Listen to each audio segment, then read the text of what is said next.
Hello, everybody. This is John Paval with the Access Arts Live roundup of orchestral and operatic, that is, big stage live streams for the week of March 2nd to March 9th. I am happy to be with you once again for our third live stream of the week. We have a lot to talk to you about this week.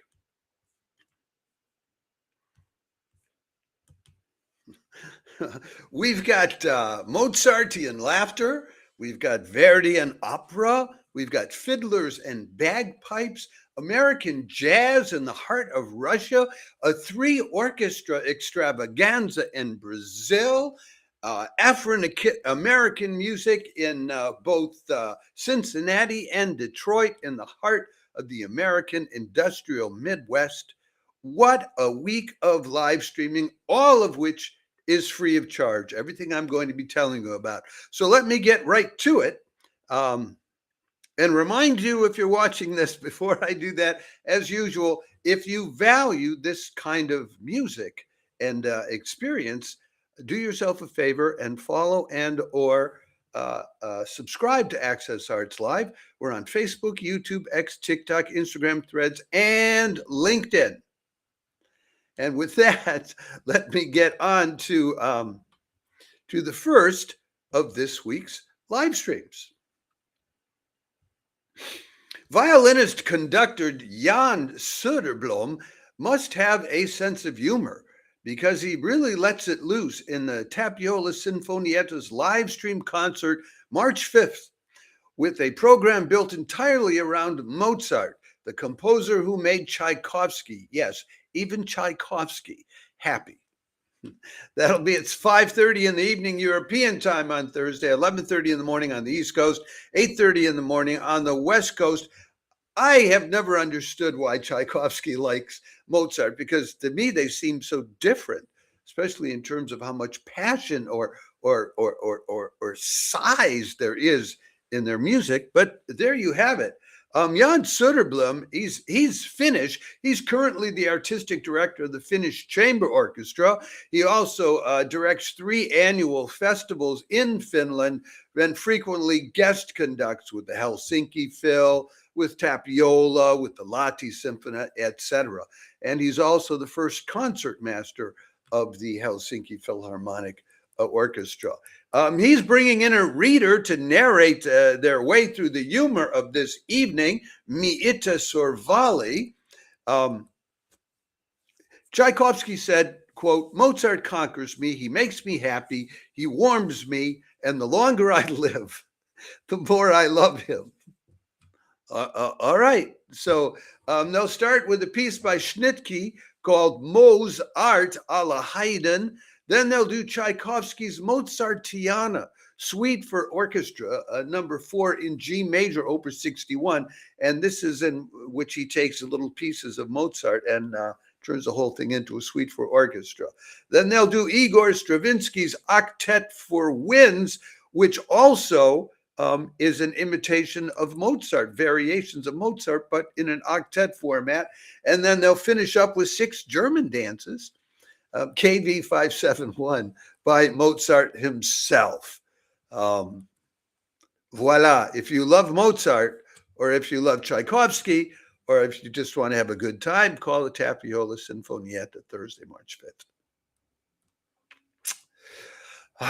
Also March 5th. However, a few hours later, we have something completely different from you, from joking around about Mozart and Tchaikovsky. I just have a few photographs to show you, not the whole cast. But I want you to know about it. I will put out a separate bulletin about this, as I always do, a separate live stream. Vienna State Opera is live streaming again Thursday, March 5th with Verdi's NABUCCO, featuring Amartuvshin Enkbat, Ivan Magri, Alexander Vinogradov, Monica Bohinek, Dan Paul Dumitrescu. The conductor is Marco Armiliato. It's staged by Gunter Kramer, but most importantly of all, it has the opera diva of our time in the cast, Anna Netrebko. If you're one of our followers who do not know opera at all, Anna Netrebko is the opera diva who started out working as a janitor of sorts in an opera house and then rose to become the top soprano diva of her time. You haven't seen her around as much lately because once the war broke out in Ukraine, opportunities for Russians to sing in the West were diminished, but she's making more appearances these days. She's also going to be in Tosca at the Vienna State Opera. But as I say, I'll put up a separate piece about that because there's no way for me to cover a number of different opera singers and give you some background and talk about the story in this context where I'm, going through 9 or 10 different live streams at the same time. So next up is one and the same person. So I have 2 photos of him to share with you. Top conductor Nikolaj Szeps-Znaider of the French National Orchestra of Lyon leads the Frankfurt Radio Symphony and works by Unsuk Chin and Dvořák, and also plays himself Max Bruch's Violin Concerto No. 1. It's interesting. Szeps-Znaider is conducting the Frankfurt Radio Symphony, while the chief conductor of Frankfurt is conducting the another symphony, which I'll be telling you about momentarily this week. Anyway, they'll start out with Unsuk Chin, Subito con Forza. They really, the Frankfurt Radio Symphony is on a roll playing pieces by Unsuk Chin. They recently, February 20th, they brought in Elisa Weilerston with Alain Altinoglu, their usual chief conductor, to play Unsuk Chin's cello concerto. Back in November, they did Unsuk Chin's Alaraf, Rite of the Heartbeat.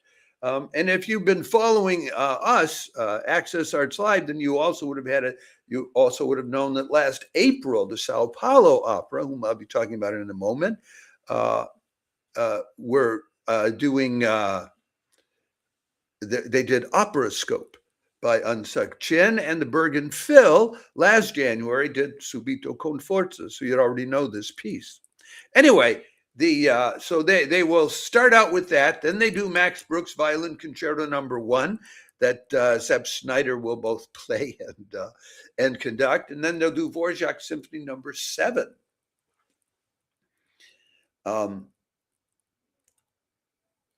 Szeps-Znaider has been live streamed repeatedly in recent months too. In December, he played Bruch's Violin Concerto No. 1 with the Detroit Symphony. And in January, he was with the Royal Stockholm Phil, but then he was just conducting. He's originally from Denmark, but he was born to Polish Jewish parents, made his mark as a violinist, and then turned to conducting. He's in his 6th season as the music director of the National Orchestra in Lyon. They extended him until 26, 27, but he guest conducts at other places, as you're seeing, and he does a fair amount of opera conducting as well. But he's also a virtuoso violinist, and he maintains a schedule of playing the violin. Voila. Okay. Now, coming up next then, on Friday, are 2 concerts live streamed by ARD Classic. And for the life of me, I don't understand why ARD Classic does not separate these and live stream them on different nights. They will live stream 2 orchestras at the same time on a Friday night instead of one of them on Friday and one of them on Saturday. I just don't get it. Anyway, but here's one of them. David Brophy, who's the chief conductor of the Cologne Radio Philharmonic, is Irish.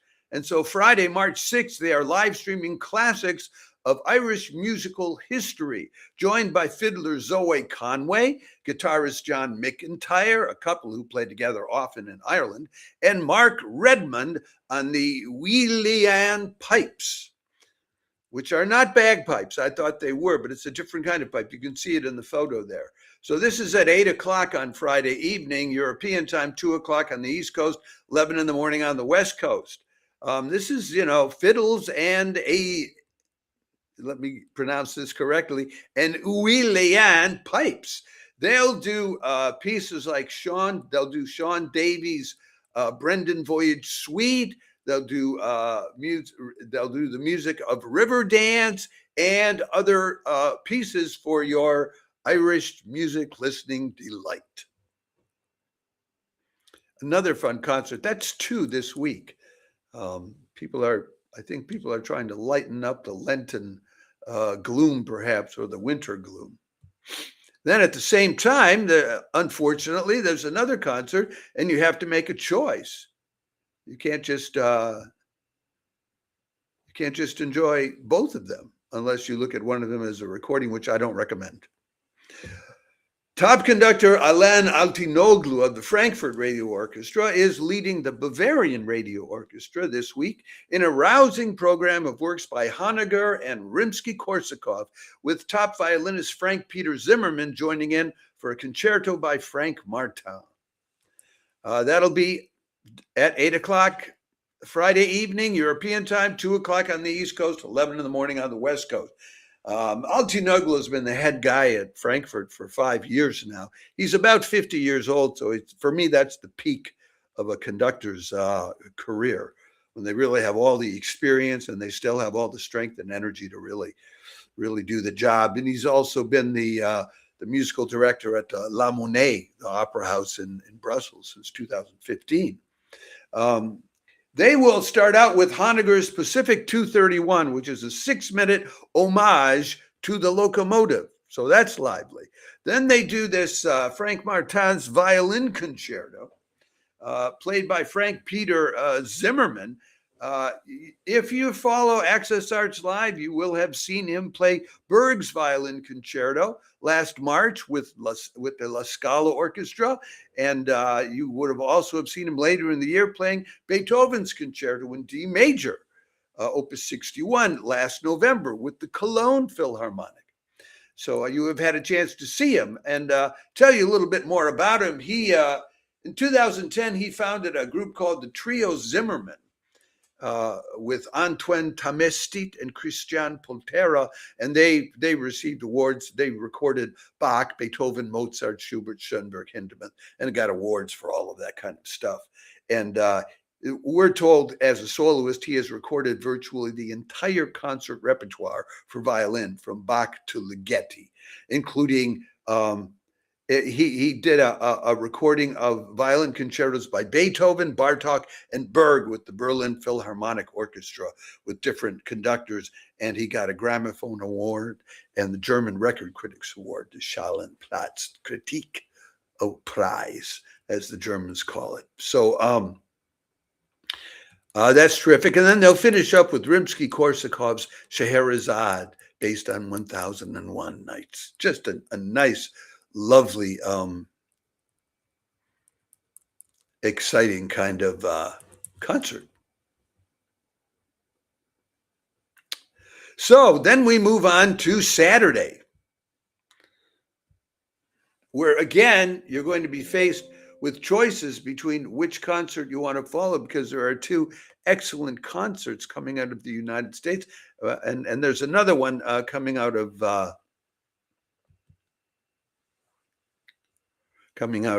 Brazil, which I will tell you about first, because it's the earliest of the. Wait, there's one even earlier than that. I'm sorry. Hold on a second. I have various photos that I like to have up when I'm talking about different performances. Saturday, March 7th, the North Caucasus Philharmonic will be playing Gershwin and Jazz Miniatures. Works by Gershwin, Mancini, Twassman, and more, with conductor Dmitry Vasilyev and soloist Giuseppe Golotta.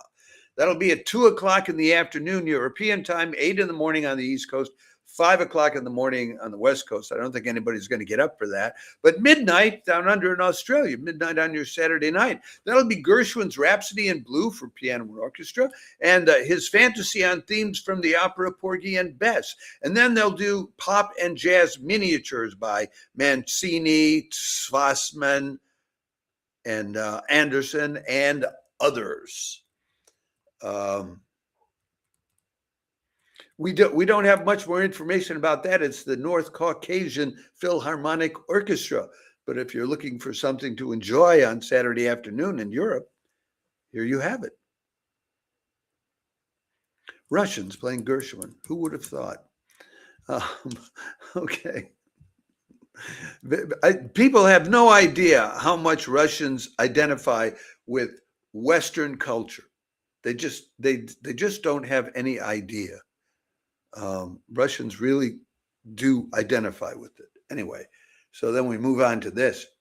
The Sao Paulo Symphony Orchestra opens its 2026 season down under in Brazil with a massive orchestral and choral evening, including Stockhausen's Gruppen, Villa-Lobos's resetting of a Bach Fantasia and Fugue, and Beethoven's Ninth, with 3 orchestras and the OSES choirs, plural, in on the action. This is all of their live streams this year are going to be on Saturdays at 4:30 p.m. Brazilian time, which means it'll be at 2:30 in the afternoon on the East Coast in New York, 11:30 in the morning on the West Coast, 8:30, a lovely 8:30 in the evening here in Europe. So I think they're aiming at a European evening audience, and 6:30 a.m. Sunday morning down under in Australia. This, they have 2 choirs. They have the Sao Paulo Symphony Choir and their academic choir. There are 3 conductors involved in this. Thierry Fischer, who's the main conductor, but they also bring in 2 more conductors, Ricardo Bologna and Wagner Polischuk, and I'll explain to you why in just a moment. Because the first piece they do is a piece by Karl-Heinz Stockhausen. And this was written back in the 1950s when experimentation was really taking off. And let me show you what I mean by that. Stockhausen's piece is a piece for 3 orchestras. Now, this is the Ensemble Intercontemporain in Paris's way of staging it when they did it. That's what that picture is. I'm not pretending it's how the Sao Paulo Orchestra is going to do it, but they're going to have 3 orchestras spread out in the hall in order to do this properly. It's a 25-minute piece, and your guess is as good as mine as how that's going to come out.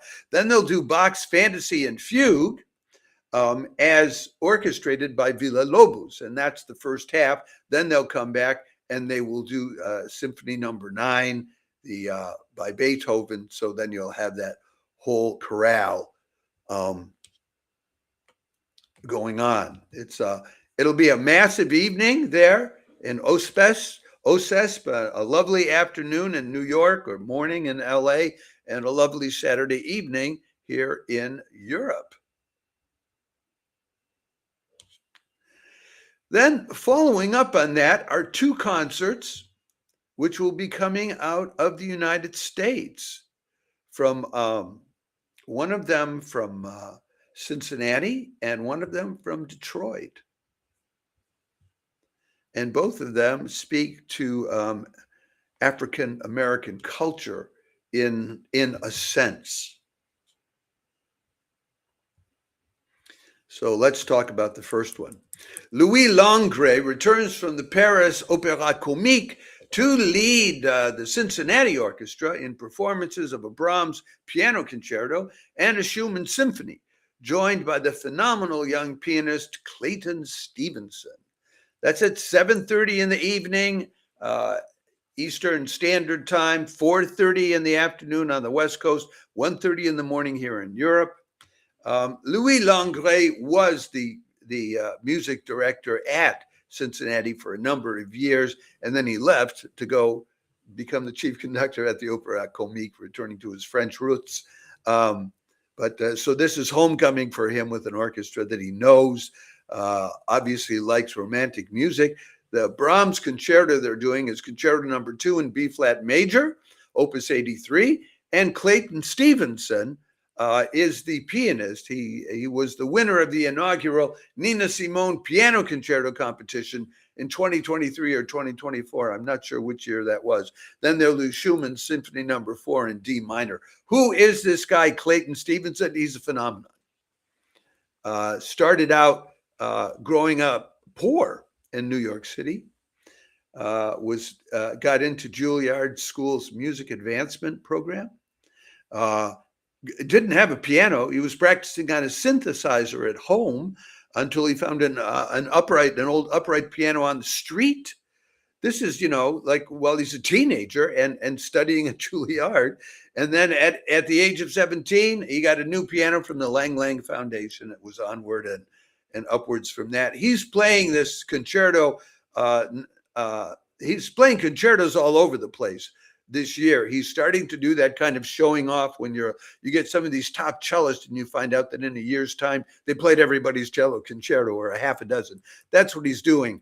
There's this one with Cincinnati. He's playing Gershwin's Concerto in F with the Philadelphia Orchestra at the Saratoga Arts Festival, with the Boston Pops and the Sarasota Orchestra. He's playing the Ravel Concerto in G with the Nashville and Portland, Maine Symphony Orchestras and the Stuttgart Philharmonic.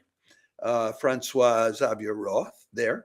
He's playing recitals at the Jacobin Festival in Toulouse, France, at the Concertgebouw in Amsterdam, at the Gardner Museum in Boston, at the Crystal Bridges Museum way out in Arkansas. Finishes his season going on tour with the Stuttgart Philharmonic.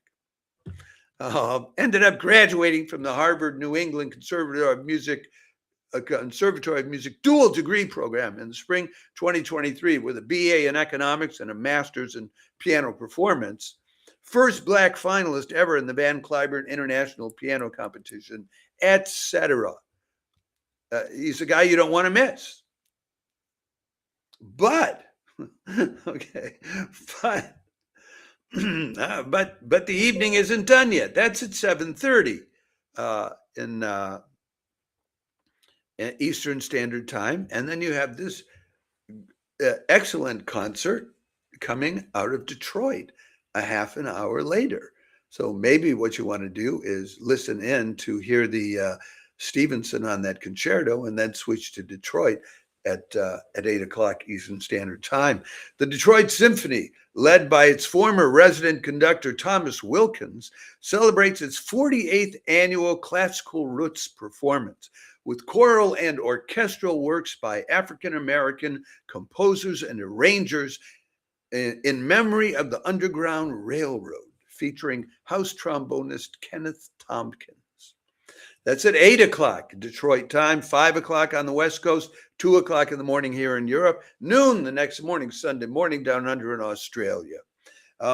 They will start out doing, also included is the Branzel Dennard Chorale in this. So there'll be a big African-American chorale singing. They'll start out with James Leith III's Fanfare for Universal Hope, John Rosamond Johnson's Lift Every Voice and Sing, arranged by Roland Carter, and Johnson's Daniel, Servant of the Lord, arranged by Undine Smith Moore, Richard Smallwood's Total Praise, and then they'll do Carlos Simon's Troubled Water for trombone and orchestra. How many trombone and orchestra concertos do you hear?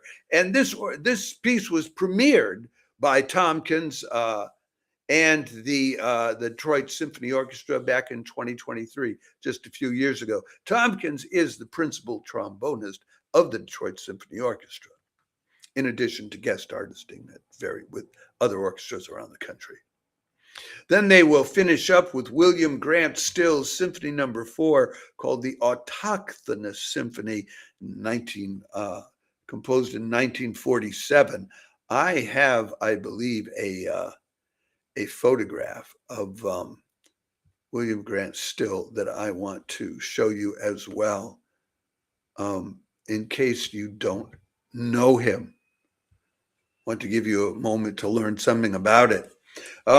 Before I do that, the conductor, Thomas Wilkins, he formerly was a resident conductor with the Detroit Symphony Orchestra. Now he's the principal conductor with the Hollywood Bowl Orchestra. He's artistic partner with the Boston Symphony, where the press has been very praiseworthy of him.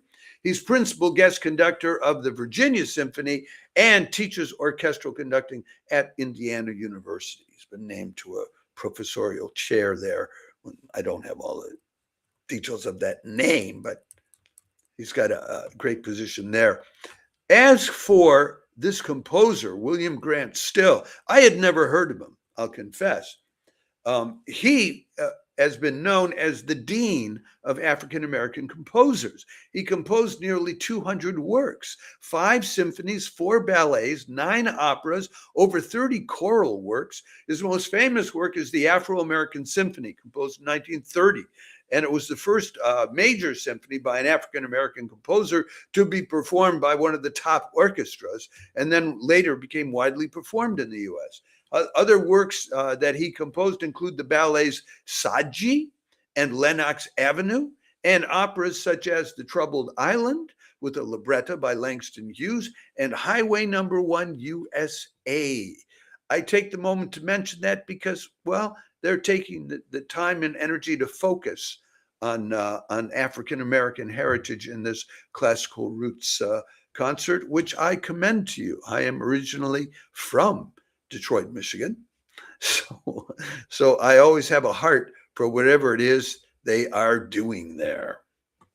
Folks, that's what we have to offer you this week in terms of all of these live streams I've told you about are free of charge. Now, there may be a couple more that come up as the weekend approaches. The Moscow Philharmonic, the St. Petersburg Philharmonic, they don't announce what they're playing until the last minute. There's also the Zaryadye Orchestra Concert Hall, which doesn't announce till the last minute. And there are others that do likewise. So we may come up with other information later on. Now, before I leave, I want to let you know tomorrow at 6 o'clock in the evening, European time, noon on the East Coast and 9 in the morning on the West Coast, I'll be doing an exciting interview with Robert of Wasi, who is organizing and will be live streaming a contemporary music festival going on for over 5 or 6 days' time. I'll put up a post about that to let you know that it's coming.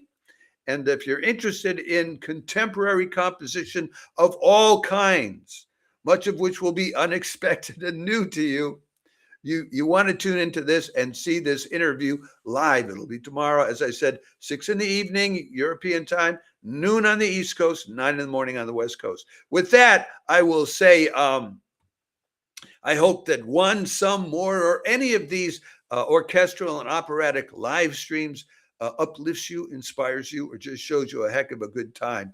That Tapiloa Sinfonietta, Mozartian laughter concert, and the Irish music concert, both of those strike me as a good time. With that, I'll say ciao for now. Remember, if you like this kind of programming, follow and or subscribe to Access Arts Live. It's absolutely free of charge, as is 90% of the live performances we tell you about. We're on Facebook, YouTube, X, TikTok, Instagram, Threads, and LinkedIn. And in return, we promise we will get you more than 1,000 live links to live performances online each year.